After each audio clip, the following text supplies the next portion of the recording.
Bienvenidos al quinto Congreso Mundial de Sexología Médica. Este congreso es patrocinado por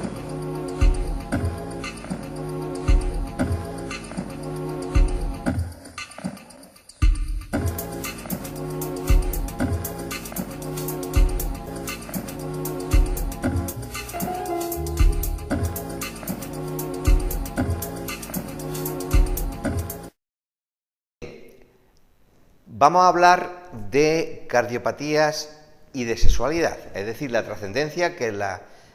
cardiopatías pueden tener sobre la vida sexual y a su vez la trascendencia que la sexualidad también puede tener sobre las personas que tienen enfermedades con cardiopatías. Hay factores determinantes que pueden producir problemas en las personas que tienen y que padecen o que han padecido una cardiopatía. En primer lugar, la medicación. Los medicamentos usados en las cardiopatías y en las enfermedades que rodean a todas las cardiopatías, como la hipertensión, etcétera, pues pueden producir problemas directos iatrogénicos con un efecto directo sobre la función sexual, y eso está ahí, pero también tenemos que ver que el efecto de la medicación, por ejemplo, contra la hipertensión, que es una enfermedad muy ligada a las cardiopatías, son efectos que a veces se sobrevalora el efecto iatrogénico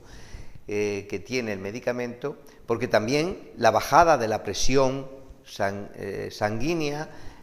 puede hacer que esa resistencia que se estaba venciendo en los vasos sanguíneos, por ejemplo, del pene, ¿no? Y también de la vagina, pero sobre todo del pene, que es como un mecanismo mucho más complicado, pues esa presión alta, que en principio podía existir y que podía vencer la resistencia que ya los vasos sanguíneos alterados por la arteriosclerosis ofrecían, al mero hecho de bajar la tensión, otra cosa que por otro lado es total y absolutamente necesaria, pues van a producirse problemas claros de que esa perfusión sanguínea baje también, porque ya no se vence con tanta facilidad la resistencia de esos vasos sanguíneos para poder llenar los cuerpos cavernosos del pene de sangre, por ejemplo, ¿no? Bien, aparte de las medicaciones,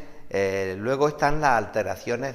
por infarto que se producen porque la zona necrosada y otra serie de elementos pueden producir cambios en los neurotransmisores, y los neurotransmisores son muy importantes en la transmisión de la respuesta sexual, sobre todo toda la cadena neurológica que es necesaria que no se rompa en ninguna parte de la cadena de la respuesta sexual.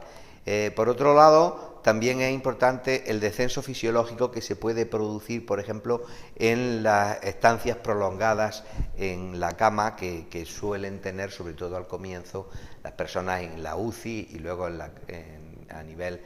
hospitalario, que eso se ha ido reduciendo con el tiempo, pero que está ahí y que ese descenso fisiológico puede ser también causa de problemas sexuales.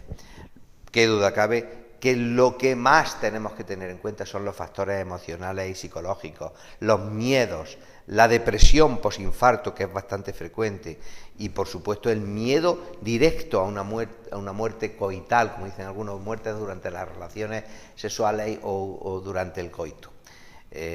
Por otro lado, la falta de información por parte del médico o de los médicos responsables también es muy frecuente, pues posiblemente porque los propios médicos no tengan la formación suficiente o no estén capacitados para poder trasladar esa información, pero también por otro lado por otra serie de prejuicios y demás, o por olvido, simplemente porque la sexualidad en las enfermedades, en todas las enfermedades crónicas y en las cardiopatías también suele ser también la gran olvidada. Y por otro lado, la aparición de síntomas durante la relación sexual, que pueden ser síntomas subjetivos o síntomas reales que provienen precisamente de la propia cardiopatía. Y esto puede producir también, lógicamente, más miedo, más factores emocionales en contra y, por tanto, todo contribuye a que las personas que tienen problemas de cardiopatías pues tengan una prevalencia de disfunciones sexuales importantes, tanto el hombre como la mujer. Tenemos, por tanto, que abordar en las personas con cardiopatías el consejo sexológico. Esto es total y absolutamente necesario. Lo primero que tenemos que ver son los cambios cardiovasculares que se producen durante la respuesta sexual.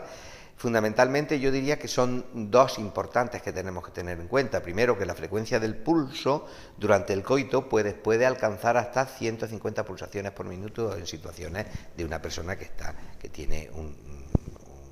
una fisiología normal, sin alteraciones cardiovasculares. Y también la presión sistólica puede alcanzar valores que van aumentando durante la respuesta sexual, pero que durante el orgasmo pueden llegar hasta 180 miligramos de mercurio. Esto, lógicamente, supone que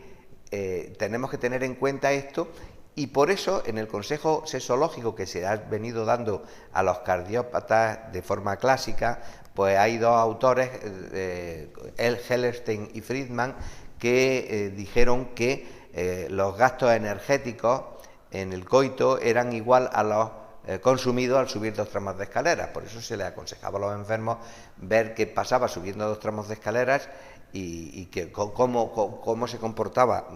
el corazón. Pero claro, esto también tiene su peligro, porque si es igual, pues la misma prueba puede hacerse subiendo el tramo de escaleras que haciendo el coito. Por otro lado, también otros dos autores, Siemski y Masfield, decían que subir 20 escalones en 10 segundos es igual, y hacerlo bien en condiciones normales, con una respuesta normal, una respuesta cardíaca normal, por tanto, esto era igual a estar capacitados para reiniciar la actividad sexual. Había otros autores que, en serio, en broma, pues decían que se tenía que renovar la actividad sexual si era con la propia pareja 6 semanas después de un infarto, y si era con una pareja extra, ¿no?, pues 6 meses después del infarto. Pero esto, lógicamente, entra dentro de algo que a mí científicamente no me parece serio. A mí lo que me parece muy serio fue el consenso en Princeton, que se hizo un panel de consenso entre sexólogos, cardiólogos, que se llegó en el año 2000 y que luego se volvió a evaluar y a reevaluar y a consensuar de nuevo en el año 2005, que se dividió a las personas con cardiopatías en cardiopatías de bajo riesgo, en cardiopatías de medio riesgo y en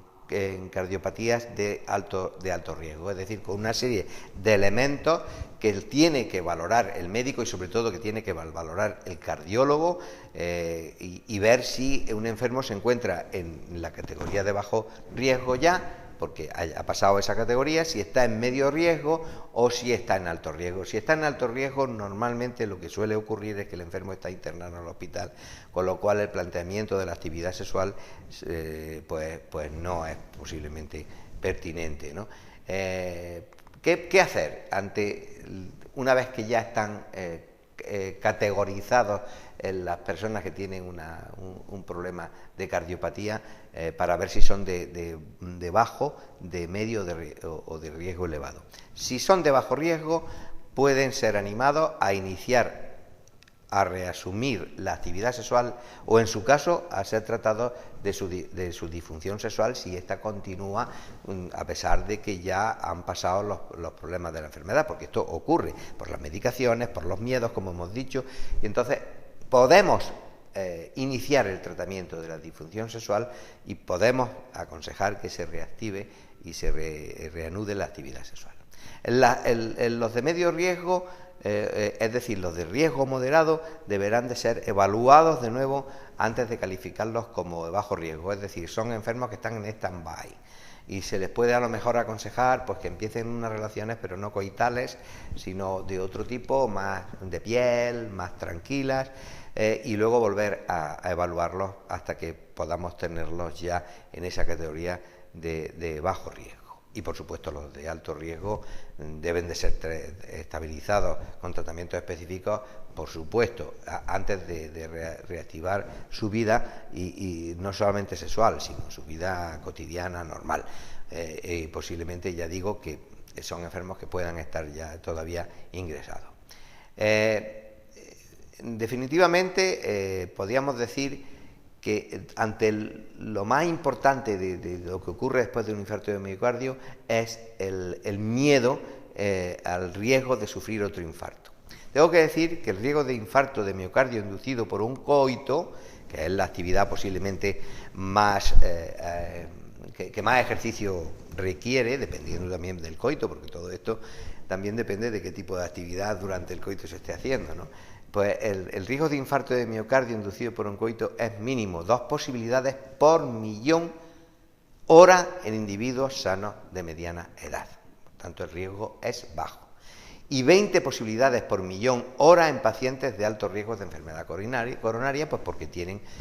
3 o más factores de riesgo de enfermedad coronaria. Por tanto, esto hay que tenerlo en cuenta. También hay que tener en cuenta otra cosa. La aparición, por ejemplo, en un hombre de una disfunción eréctil, ya hay que considerarla como un elemento más de riesgo coronario. Es decir, la misma aparición si esto está ligado sobre todo a personas que fuman y a personas que tienen otro tipo de riesgos, pues hay que tenerlo muy en cuenta, porque la aparición de una disfunción eréctil es un hecho que debe de incluirse ya como riesgo coronario importante. Y por último, decir que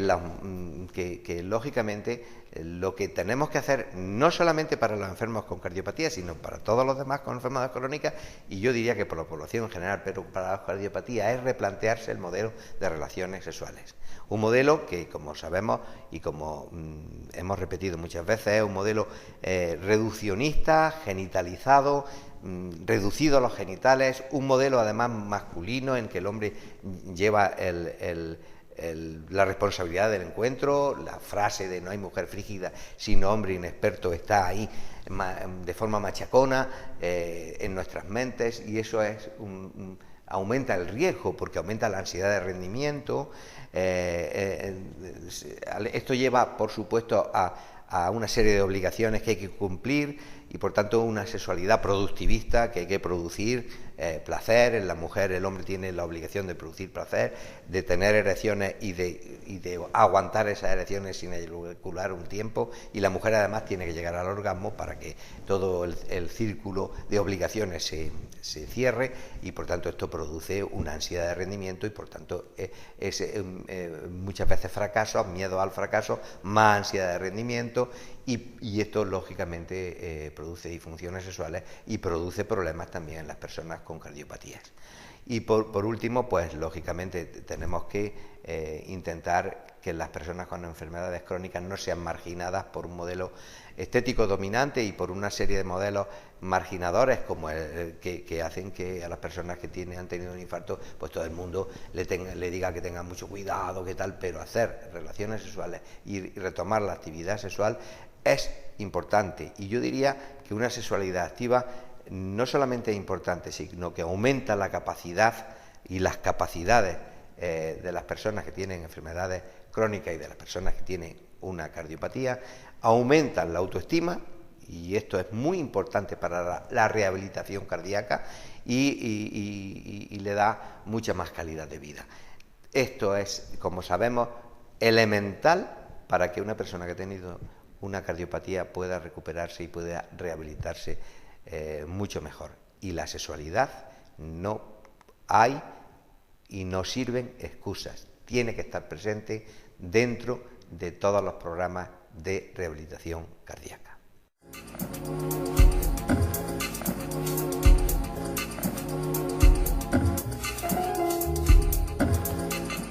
Bienvenidos al 5º Congreso Mundial de Sexología Médica. Este congreso es patrocinado por